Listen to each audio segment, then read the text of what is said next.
बिस्मिल्लाहिर्रहमानिर्रहीम। एक तो मैं ये कहूँगा कि टूरिज़म के हवाले से जो सबसे पहली तरजीह पे आती है वो है रोड। और इंशाअल्लाह वल अज़ीज़, जैसे कि आपको पता है, स्वात मोटरवे जो है वो मुतनाज़िया है। और मुतनाज़िया इस वजह से है कि मैं पहले उस साइड पे खड़ा था और अब भी उस साइड पे खड़ा हूँ कि ये ग्रीन बेल्ट पे नहीं जाना चाहिए, इसको एग्रीकल्चर लैंड पे नहीं होनी चाहिए। लेकिन इस वक्त हमारी एक मजबूरी है।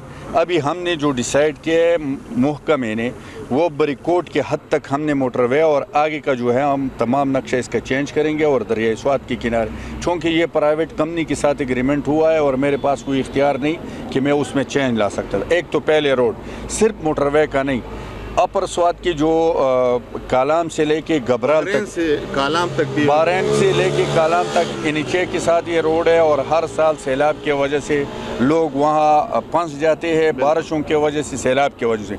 मेरी महकमा CNW ने बाकायदा एक प्रोजेक्ट मंजूर कराई है जो मदियन से बाईपास होके बहरैन को भी बाईपास करेगा। उसमें 2 टनल और 3 ब्रिज आएंगे। वो प्रोजेक्ट जो है मैंने कैबिनेट से मंजूर कराई है। वो 7 अरब रुपए का प्रोजेक्ट है और इंशाल्लाह इसी साल अगले महीने अगस्त में हम उसका बाकायदा टेंडर की तरफ जाएंगे। जब वो बन जाएगा तो कम से कम ये तसल्ली होगी टूरिस्टों की कि हम कहीं रुकेंगे नहीं, हम सैलाब के नज़र नहीं आएंगे। 2 बातें हो गई। तीसरी बात, जो अभी इसी अगस्त में हम एक नया बड़ा रोड जो वर्ल्ड बैंक की तरफ से हमने मंजूर कराई है और उसमें सबसे ज़्यादा जो है काविश है या जो मेहनत है वो आमिर मुकाम साहब की है, जो गवर्नमेंट की तरफ, फेडरल गवर्नमेंट की तरफ से हमारे पास आई हैं।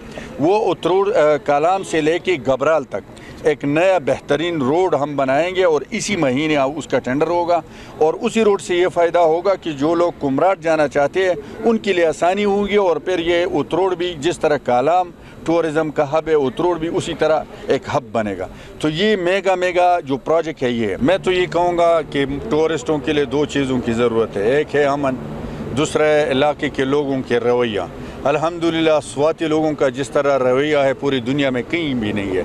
हम टूरिस्ट को पैसे की नज़र से नहीं, मेहमान की नज़र से और इज़्ज़त की नज़र से देखते हैं। और पूरी स्वात के लोग हर जगह, हर साल, हर टाइम, अगर कोई मुश्किल वक्त भी स्वातियों पर है फिर भी मेहमानों की जो है मेहमान नवाजी की है। मैं कहूँगा कि ये मौका है, अभी कोई तकलीफ़ भी नहीं है, तमाम सड़कें बहाल है, कोई मसला भी नहीं है। मैं सारे टूरिस्टों को दावत दूंगा कि वो आए और जो मंसूबे मैंने बताए वो मुस्तकबिल के और अगले महीने हम शुरू करवा रहे। साथ ही साथ टूरिज़म के हवाले से हम पूरी स्वात में मखसूस बहुत से इलाके जो अभी एक्सप्लोर हम कर रहे हैं, जिसमें म्यादम से न्यू म्यादम हम इंशाल्लाह इसी महीने उस प्रोजेक्ट भी शुरू करेंगे।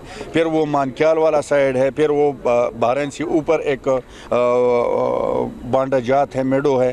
तो इस तरह की बहुत सारी जगह जो है, गबीन जब ऑलरेडी पहले से फाल है, दोबारा उसमें रेस्ट हाउसेज जो है वो बन रहे। इंशाल्लाह पूरी दुनिया को हम एक नई नेचुरल दुनिया जो है वो दिखा भी रही हैं। और इस वक्त मलम जब्बा, म्यादम, मरगुजार, कालाम, गबिंजबा, ये सारे इलाके ओपन है, कोई तकलीफ़ वाला मसला है नहीं। ये ज़रूर है कि बहरैन का एक टुकड़ा दरिया की नज़र हो गया, लेकिन वो दोबारा से बहाल है और तमाम छोटी कारें, बड़ी कारें जो है वो